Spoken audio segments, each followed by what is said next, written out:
Maybe this only happens here in Miami, I don't know, but like it did happen to me, so I'm just letting you know. In this video, I'm gonna tell you 5 key things that you should know before start renting your car on TURO, so keep watching. So I'm gonna tell you a little bit of my background. I have been renting cars on TURO since 2020 because I stopped using the car. So I started looking online, side hustles that I can do with my car, and I didn't want it to do Uber. One, because I didn't have the age requirement, and I didn't want it to do Uber Eats or DoorDash because like I honestly don't think they pay enough. And I found TURO. That's where I started to post my Mini Cooper 2016. The good thing is that now I have 4 cars on TURO, and I'm just gonna tell you 5 things that you should know before starting to rent your car on TURO because I didn't know it back then, but now I know it. So let's get started. The first one is documentation the right way. And when I'm talking about documentation, I'm also talking about opening the hood and taking pictures of the engine, and opening the trunk and taking pictures of the spare tire. At the beginning, I was never used to take pictures of the interior. Wrong. You have to take pictures of the interior too. You should at least post 10, 15, 20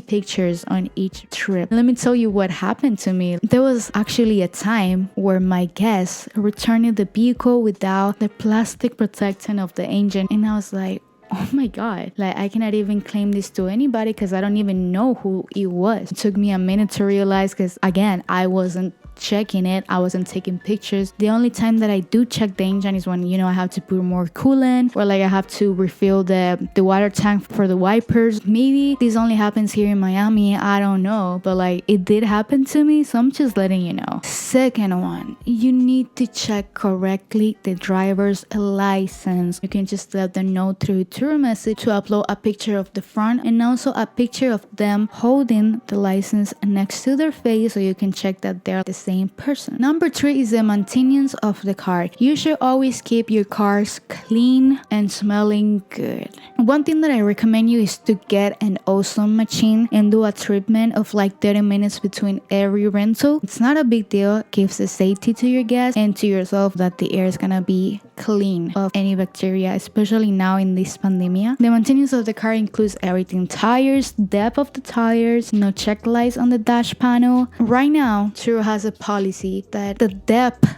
of the tires cannot be less than 4 because they're like almost bald, and that's something that you should keep in mind because let's say your car gets into an accident and your tires were less than 4, it's gonna be a big deal. There's a tool that you can find anywhere: Advanced Auto Parts, AutoZone, Home Depot, I think, and it's this thing over here, depth tread tire measuring tool. You can just put on your tires and measure how many life they have left. And I also recommend taking pictures with this tool on the tires before every trip. Just get this. This is like $2. Number 4, get GPS trackings on your car. It's always good to know where your car is, if anything. And I do recommend getting the ones that can enable and disable the engine. That's the best one. I did had a case where one of my guests tried to steal my car and he actually stole one of the keys. I did disable the engine and he wasn't able to drive it anywhere else. I always knew where the car was. That gave me a peace of mind. 5, you should have good pictures of your vehicles. I'm not telling you to go and get an expensive camera. Honestly, not. Your iPhone is good enough. For example, I'm just gonna put the pictures that I took of my cars like over here so you can take a look of what I mean. After you take the pictures, I do recommend you to do some editing on them, especially with the saturation up, the vibrance is gonna make a big change on your pictures. Don't overdo it because then it's gonna look like a cartoon or something like that. And also take care of your descriptions, explaining how is the car, how many people can get inside the car, what type of fuel the car uses. I like to explain on my descriptions that the guest is gonna be responsible of any tows, tickets that they can get on the rental period. I don't want them to think that, you know, they have like free tows. I just like to put everything clear and as obvious as it can be. I also put a disclaimer telling them that only people added in TURO are allowed to drive the car, that my cars are being disinfected between every trip with the ozone treatment. This is it for today's video. I will be making more videos about TURO and Get Around, and honestly Get Around did the best for me in this couple of months. If you have any questions, any comments that you would like to add to my video, please let me know in the comments.